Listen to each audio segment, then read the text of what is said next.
2026-yilning 15-yanvardan 28-fevraligacha mamlakatimizda aholi va qishloq xo'jaligini ro'yxatga olish tadbiri o'tkaziladi. O'zbekiston Respublikasi Milliy statistika qo'mitasi tomonidan qulaylik va ochiqlikni ta'minlash maqsadida maxsus onlayn platforma ishlab chiqilgan bo'lib, fuqarolar ro'yxatga olishda mustaqil ravishda, ya'ni masofaviy shaklda ro'yxatga oluvchining tashrifi bo'lmagan holda qatnashishlari mumkin. Platformaga kirish uchun siz OneID tizimi yoki JSHR raqami va pasport seriyangiz orqali kirishingiz mumkin bo'ladi. So'ngra foydalanuvchi shartnomasini qabul qilganingizni tasdiqlang va so'rovnoma sahifasiga o'ting. Keyingi sahifada siz o'zingizga mos toifadagi turkumni tanlaysiz. Shuni alohida ta'kidlash kerakki, barcha shaxsiy ma'lumotlar umumlashtirilgan holda ishlatiladi va maxfiyligi saqlanadi. Ro'yxatga olish shaklini va qishloq xo'jaligi yerlari haqida so'z borayotgan bo'lsa, odatda oilaning boshlig'i yoki vakolatli shaxs to'ldiradi. Har doim birinchi shakldan boshlang. Aynan birinchi shaklda uy xo'jaliklari va a'zolarga berilgan tartib raqamlari keyingi barcha shakllarda oilaviy tarkibni aniqlash uchun ishlatiladi. Keling, birinchi shaklni to'ldirishdan boshlaymiz. Yashash joyining tavsifi va uy xo'jaligi a'zolari ro'yxati. O'zingiz yashayotgan manzilni tanlang. Viloyat, tuman, mahalla va ko'changiz nomini yozing. Keyin yashash turini tanlang. Agar siz hozirda kvartirada, yotoqxonada yoki mehmonxonada yashayotgan bo'lsangiz, sizga qo'shimcha ustunlar chiqadi. U yerga uy raqami va agar mavjud bo'lsa, korpus raqami kiritiladi. Yashash turiga qarab kerakli parametrlardan foydalanish imkoniyati o'zgaradi. Agar siz xususiy uyda yashayotgan bo'lsangiz, faqat uy raqamini yozing. Endi birinchi bo'limga o'tamiz. Yashash joyida nechta uy xo'jaligi va oila yashayotganini belgilang. Bu yerda uy xo'jaligi deganda bitta uyning ichida ikkita oila yashab, har biri alohida byudjetga ega bo'lishi, alohida qozon qaynatishi tushuniladi. Agar barcha a'zolar umumiy byudjetda bo'lsa, ya'ni turmushda faqat bitta qozon qaynaydigan bo'lsa, bu bitta uy xo'jaligi hisoblanadi. Agar ikkita oila va har birining byudjeti alohida bo'lsa, ro'zg'or alohida tartibda qilinadigan bo'lsa, u holda bu ikki uy xo'jaligi hisoblanadi. Keling, bitta yashash joyi, ikkita uy xo'jaligi va ikkita oila misolida ko'rib chiqamiz. Ma'lumotlarni kiritgandan so'ng, birinchi uy xo'jaligi sahifasi ochiladi. Yashash joyining tavsifini kiriting. Mulk shakli, xonalar soni va umumiy maydoni hamda savolga javob bering. Ushbu uy xo'jaligida vaqtincha yashagan xorij fuqarolari bo'lganmi? So'ngra har bir uy xo'jaligi a'zolarining ma'lumotlarini alohida kiriting. Misol uchun, bitta uyda ikkita oila yashaydi. Uy egasi yoki oila boshlig'i, uning turmush o'rtog'i, o'g'li, kelini va ularning farzandi. Ular alohida byudjetga ega. Ya'ni ikkita ro'zg'or alohida qozon qaynatadi. Bu ikki uy xo'jaligi hisoblanadi. Ularning turmushi bir-biridan mustaqil. Raqamlashtirish tartibi quyidagicha bo'ladi. Uy boshlig'i va uning turmush o'rtog'i birinchi uy xo'jaligi. Har bir a'zoni bosqichma-bosqich kiriting. Ismi, familiyasi, otasining ismi, jinsi, tug'ilgan sanasi va JSHR pasportdagi 14 ta raqam. Ushbu misolda birinchi oila uy boshlig'i va uning turmush o'rtog'idan iborat. So'ngra ular bilan bo'lgan qarindoshlik darajasi, oilaviy holati va haqiqatda yashayotganligini ko'rsatuvchi ustunlardan mos javoblarni tanlang. Har bir kiritilgan a'zodan keyin inson qo'shish tugmasini bosing. Zarurat bo'lsa, boshqa a'zolarni ham qo'shing. Keyin o'g'li, kelini va ularning farzandi ikkinchi uy xo'jaligi. Oilaning tartib raqami, uyga egalik shakli, xonalar soni va umumiy maydoni kiritiladi. Bu oilaning tartib raqami ikkinchi. Unga o'g'il, kelin va farzand kiradi. Xuddi oldingi tartibda har bir a'zoni navbatma-navbat kiriting. Ismi, familiyasi, otasining ismi, jinsi, tug'ilgan sanasi, JSHR raqami, qarindoshlik darajasi, oilaviy holati va yashash holati. Har bir kiritilgandan so'ng inson qo'shish tugmasi orqali kerakli a'zolarni qo'shing. Ikkinchi bo'limda uyning umumiy maydonini, qurilgan yilini va asosiy tashqi devorlarda ishlatilgan materiallarni kiriting. Keyingi savollar muhandislik kommunikatsiyalar haqida.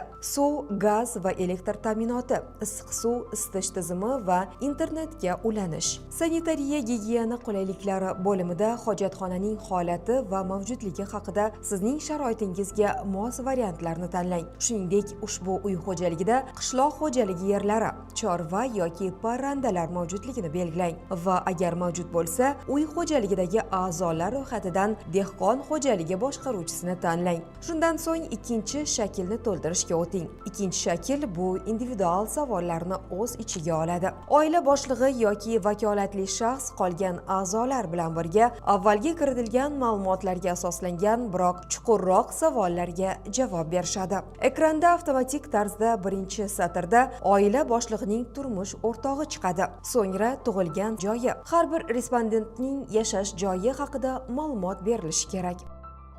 Agar siz O'zbekiston hududida tug'ilmagan bo'lsangiz, bir marta bosish orqali mamlakatlar ro'yxatini ochib, kerakli mamlakatni tanlang. Agar siz oldin boshqa uyda yashagan bo'lsangiz, avvalgi manzilni kiriting.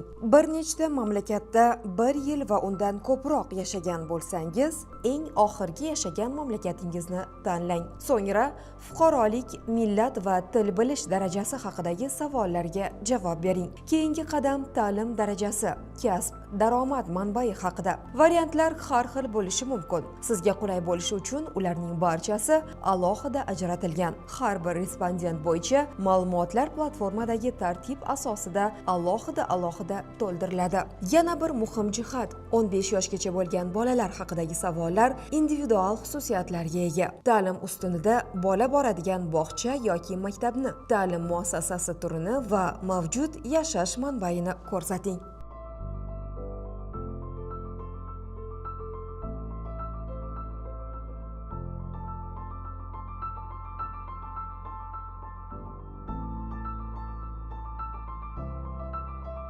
Endi qishloq xo'jaligi qismiga o'tamiz. Birinchi bo'limda so'nggi 12 oy ichida xo'jalikdagi mavjud vaziyatdan kelib chiqib, qishloq xo'jaligi mahsulotini ishlab chiqarish maqsadini belgilab oling. Muhim eslatma: agar fuqaro xo'jalik mahsulotining bir qismini sotsa, qolgan qismini esa shaxsiy ehtiyojlari uchun ishlatsa, asosiy maqsad sotish yoki iste'mol qilish. Qayerdagi qiymat yuqori bo'lsa, shunga qarab belgilanadi. Agar xo'jalik butun mahsulotni sotish uchun ishlab chiqarsa, birinchi javobni tanlang. Agar xo'jalik mahsulotining asosiy qismini sotsa, qolgan qismini shaxsiy ehtiyojlariga ishlatsa, ikkinchi javobni tanlang. Agar xo'jalik mahsulotining ko'p qismini shaxsiy ehtiyojlar uchun yoki qarindoshlar, qo'shnilarga bepulga bersa, qolgan qismini sotsa, uchinchi javobni tanlang. Agar xo'jalik butun mahsulotni faqat shaxsiy iste'mol uchun ishlab chiqarsa, to'rtinchi javobni tanlang. Ikkinchi bo'limda yil davomida har kuni yoki kunora xo'jalikda oila a'zolari yetishtirayotgan qishloq xo'jaligi ekinlari va mavjud chorva mollari, parrandalarni parvarish qilayotgan bo'lsa, 7 oy va undan ko'p muddatni tanlang. Agar mavsumiy ish bo'lsa, 3 oygacha, 4-6 oygacha kabi mos muddatni tanlang. So'nggi 12 oy davomida xo'jalikda qishloq xo'jaligi faoliyatini yuritgan yoki hayvon, parranda yoxud qishloq xo'jaligi mahsulotlarini parvarishlashda yordam bergan oila a'zolaringiz sonini ko'rsating. Bu yerda faqatgina oila a'zolari jinsi bo'yicha erkak, ayol hisobga olinadi. Mavsumiy yollanma ishchilar kiritilmaydi. Jadvalda ushbu xo'jalikda qishloq xo'jaligi bilan band bo'lgan erkak va ayollar sonini kiritish uchun to'liq va to'liq bo'lmagan ish kuni bo'yicha alohida ustunlar mavjud. Agar oila a'zosi kuniga 8 soat xo'jalikda qishloq xo'jaligi bilan band bo'lsa, ishlasa, ushbu oila a'zosini to'liq ish vaqti ustuniga kiriting. Agar kuniga 8 soatdan kam, masalan, bir necha soat xo'jalikda ishlasa, to'liq bo'lmagan ish kuni ustuniga yozing. Agar farzandlar 16 yoshdan 18 yoshgacha bo'lsa va yordam bergan bo'lsa, ularni to'liq bo'lmagan ish kuni bo'yicha tegishli jinsiga ko'ra ko'rsating. Agar oila a'zosi bir shaxs yil davomida xo'jalikda bir necha marta qishloq xo'jaligi bilan band bo'lgan bo'lsa ham, uni faqat bir marta hisobga olish lozim. Uchinchi bo'lim yer resurslari va ulardan foydalanish to'g'risida. Yer to'g'risidagi ma'lumotlar sotixda kiritiladi. Keltirilgan ro'yxat bo'yicha amalda yer uchastkasiga bo'lgan egalik huquqini belgilang va ularning maydonini kiriting. Meros bo'yicha olingan yer jami uy xo'jaligiga meros qilib qoldirilgan yerlar. Ularga qishloq xo'jaligi yerlari va uy-joy yerlar kiradi. Ijaraga, ikkilamchi sub-ijaraga olingan yerlar, ijaraga berilgan yerlar, shuningdek boshqa yerlar. Bu esa o'z navbatida xo'jalikka tegishli bo'lmagan, xo'jalik tomonidan foydalanilayotgan mahalla hududidagi yerlardir. Umumiy yer maydoniga ijaraga berilgan yerlardan tashqari yuqorida keltirilgan barcha uy xo'jaligiga tegishli va u tomonidan foydalanilayotgan yoki foydalanilmayotgan mavjud yerlar yig'indisi ko'rsatiladi. Umumiy yer maydoni noqishloq va qishloq xo'jaligi yerlaridan tashkil topadi. Qishloq xo'jaligida foydalanilmaydigan noqishloq yerlarga binolar, uylar, hovlilar, ichki yo'llar, so'qmoqlar, bruschatka, ko'kalamzorlashtirish maqsadidagi chimlar maydoni, baliq boqish uchun foydalanilmaydigan kanallar, zovurlar va boshqa suv bilan qoplangan yerlarni ko'rsatish lozim. Bundan keyin ekin haydaladigan yerlar maydoniga bir mavsumda hosil beradigan 1 yillik ekinlar ekiladigan yerlarni, shuningdek issiqxonalar maydonini va vaqtincha ekilmagan yerlarni ko'rsating. Bundan so'ng ko'p yillik ekinlar, tabiiy pichanzorlar va yaylovlar, o'rmon maydonlarini, baliq boqish uchun foydalaniladigan va boshqa yerlarni ko'rsating. Boshqa yerlarga yuqorida ko'rsatilmagan yerlar kiradi. Shuningdek, ularga molxona, otxona, qo'yxona, parranda kataklari, qishloq xo'jaligi maqsadida foydalaniladigan omborxonalar va boshqalar kiradi. 4-bo'lim sug'orish to'g'risida. Agar siz qishloq xo'jaligi yerlarini sug'orsangiz, xo'jalikda oxirgi 12 oy davomida sug'orish uchun foydalanilayotgan suv manbalarini tanlang va sug'orish usullarini belgilang. So'ng amalda sug'orilgan 1 yillik va ko'p yillik ekinlar maydonini, shuningdek, agar mavjud bo'lsa, sug'orilgan o'tloqlar va yaylovlar maydonini kiriting. Agar oxirgi 12 oy davomida ushbu yerlar kamida 1 marotaba sug'orilgan bo'lsa, ekinlarga yetkazib berilgan suv miqdori yetarli bo'lishidan qat'iy nazar, yer haqiqatan ham sug'orilgan deb hisoblanadi. 5-bo'lim 4 ta savoldan iborat. Birinchi savolda xo'jalikda yetishtirilayotgan 1 yillik qishloq xo'jaligi ekinlarini guruh va turlari bo'yicha arpa, pomidor, kartoshka, kungaboqar, tamaki, dorivor o'simliklar, tarvuz, yem-xashak ekinlari, gullar va boshqalar. Egallab turgan ekin maydonini sotixda ko'rsating. Agar xo'jalikda 1 yillik ekinlar issiqxonada ham yetishtirilayotgan bo'lsa, unda tegishli ekin turlari bo'yicha ularning maydoni yopiq yerlar ustunida alohida ko'rsatiladi. Agar xo'jalikda yosh mevali bog'lar va ko'p yillik daraxtlar qatorlari oralariga ekilgan qishloq xo'jaligi ekinlari bo'lsa, ushbu maydonni kiriting. Agar xo'jalik qo'ziqorin yetishtirayotgan bo'lsa, u holda ushbu maydonni kvadrat metrda kiritish kerak. Ikkinchi savolda xo'jalikda mavjud daraxtlar va butalar egallab turgan maydonini va sonini turlari bo'yicha kiriting. Rezavorlar bo'yicha faqatgina ular egallab turgan maydon kiritiladi. Butalar soni kiritilmaydi. Agar xo'jalikda ko'p yillik ekinlar issiqxonada ham yetishtirilayotgan bo'lsa, unda ularning maydonini va sonini yopiq yerlardagi ko'p yillik ekinlar satrida alohida ko'rsatasiz. Agar xo'jalikda ko'chatlar yetishtirilgan bo'lsa, unda 3-savolga o'ting va keltirilgan ko'chatlarning turlari bo'yicha tegishli javobni tanlang. 4-savolga xo'jaligingizda qanday turdagi o'g'itlar va o'simliklarni himoya qilish vositalaridan foydalanayotganingiz bo'yicha javob berishingiz mumkin bo'ladi. Tegishli katakchalarda mos variantni belgilang. 6-bo'limda agar xo'jalikda qishloq xo'jaligi hayvonlari va parrandalar mavjud bo'lsa, ularning sonini ko'rsating. Xo'jalikda ularning mavjudligiga va saqlash usullariga qarab siz tegishli variantlarni tanlashingiz mumkin. Bir nechta variant javobi bo'lishi mumkin. Yaylov yoki katak. So'ng har bir chorva mollarining turi, ularning jinsi, yoshi bo'yicha, shuningdek reproduktiv maqsadlarda boqilayotgan urg'ochi mollar bosh sonini kiriting.